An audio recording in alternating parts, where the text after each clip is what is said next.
Hello, I'm Ollie and this is CriminOlly, where I talk about crime, pulp, horror, that kind of thing. Today my review of a book that is full of claustrophobia and cruelty, The Stepdaughter by Caroline Blackwood.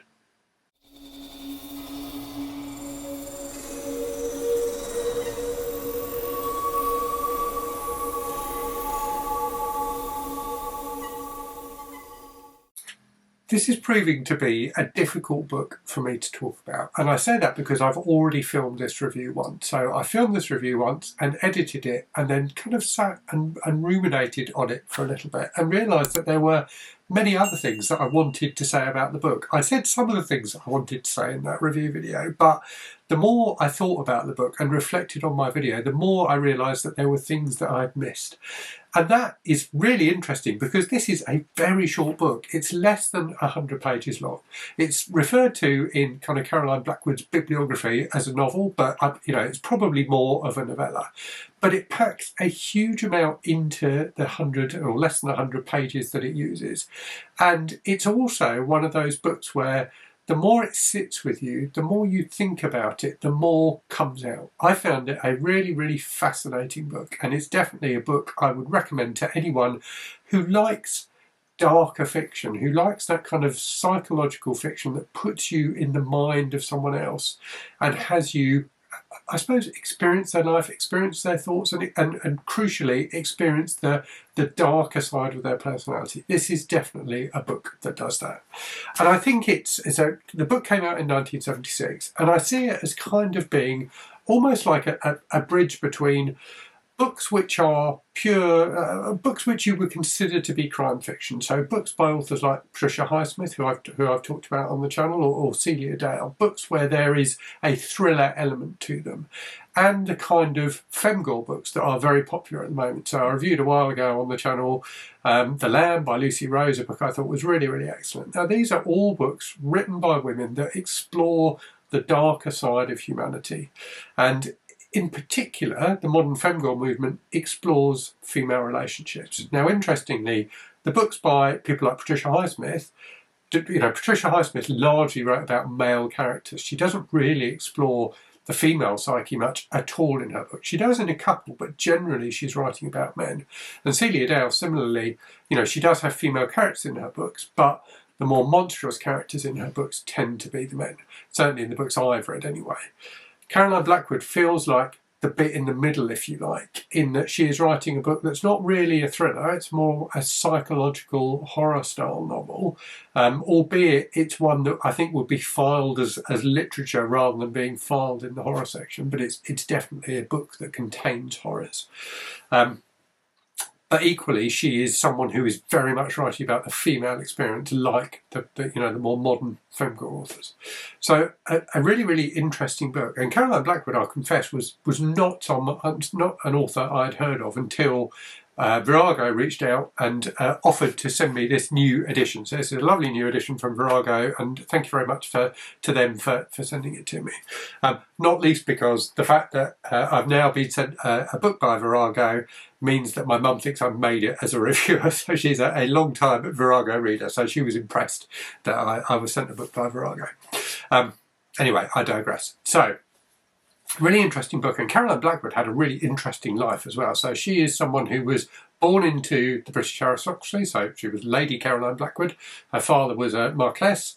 She was born in 1931, so spent her teenage years, albeit no doubt protected from the real horrors of the Second World War, but grew up through the Second World War.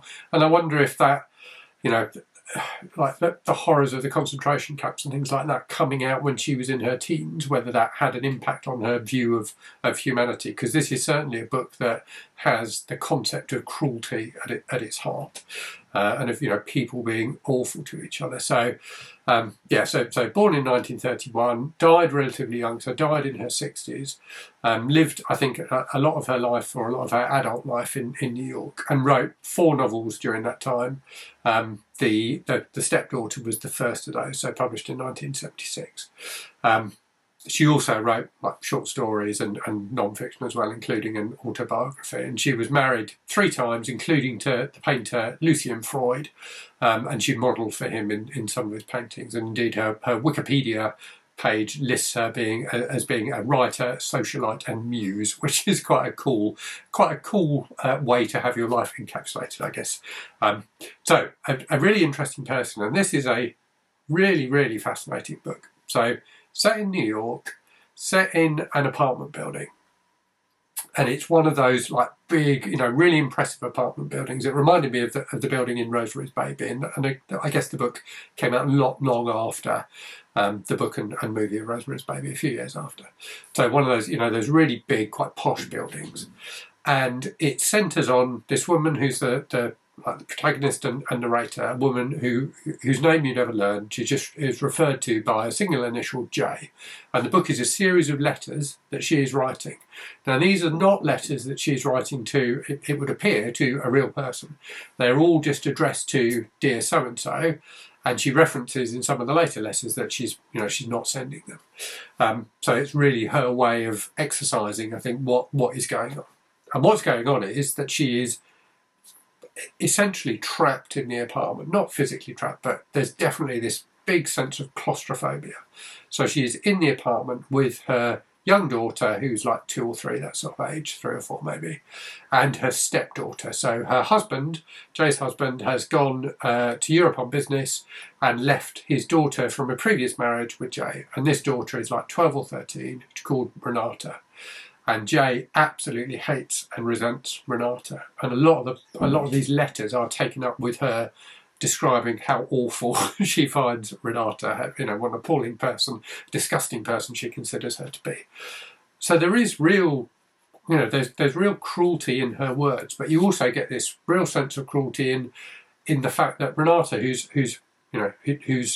half of the story, if you like, you never really get to hear, is trapped in this apartment with her hateful stepmother, this woman who really despises her and who is working out all sorts of different grievances and anger in her relationship with this young girl. So cruelty is absolutely at the heart of this book. There is humour though. There's dark humour in it, definitely. So it's not an unrelentingly bleak book, but it definitely is bleak, and that bleakness continues right up into the final line, which was just a wonderfully, one of those final lines that it manages to encapsulate the whole book and kind of summarise the book for you as the reader. And it's kind of ambiguous but bleak and dark, and it was fantastic. It was my favourite final line that I've read for a while. So the book is just full of this sense of being trapped, both trapped physically in the apartment, but also Renata trapped in the circumstances of being a child and having to stay with this quote unquote responsible adult, but also Jay trapped in the life that she has ended up in with this husband who has gone off to Europe and abandoned her with his daughter, who he knows she doesn't like.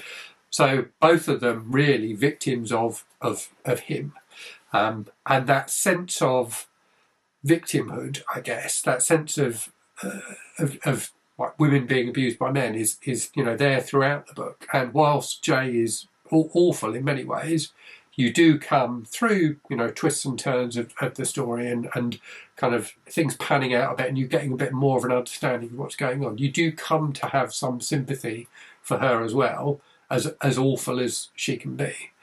But it does feel like, depressingly, bleakly, the kind of central message of the book that I took away from it anyway, particularly with that final line, is that cruelty is inevitable.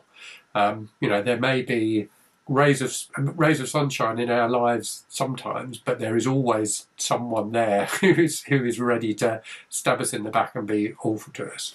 And I'm not saying that's my worldview, but it definitely felt like the worldview of the book and Jay, the central character in particular.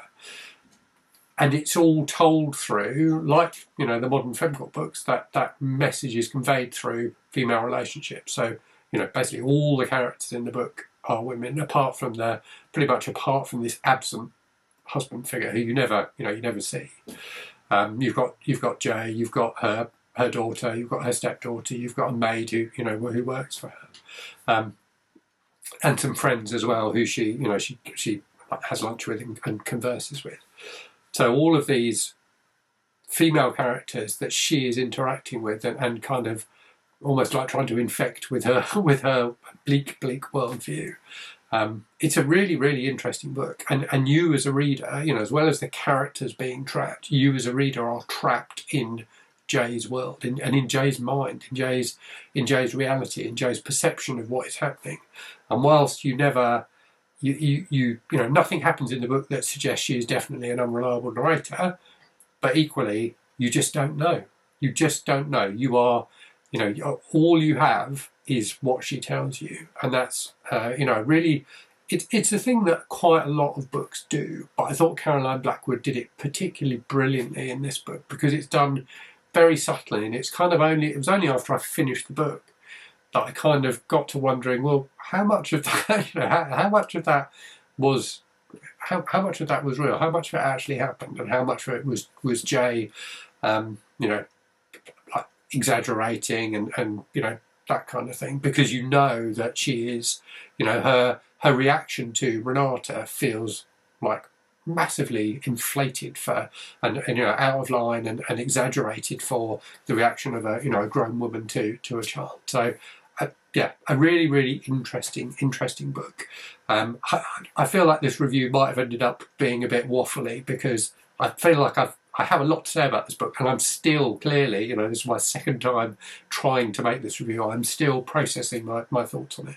So if you've read it, do let me know what you thought of it in the comments. If you've read other things by Caroline Blackwood, let me know what they were like. I'm interested to read more by her. I think I've been trying to work through recently what I feel about the femgirl movement, because there have been some books I've read that, like The Lamb, which I've absolutely loved, and there have been others that I've read that I thought were overrated and I didn't really get. And I've been trying to figure out for myself why that is, why I'm reacting differently to different books, because lots of people seem to love all of these books. This, as I say, is a book that I think is, you know, kind of in the same vein. So if you're a fan of some of the newer femgirl style books, I definitely think this is one you should check out. Definitely not a gory book by any means, but a book that is full of psychological horrors. So hopefully this video wasn't too waffly for you. Do let me know what you think in the comments. Let me know if you've read other things by Caroline Blackwood. And as always, thank you very much for watching. Hope you're safe and well out there. Hope you're reading good stuff, and I'll speak to you again very soon. Cheerio.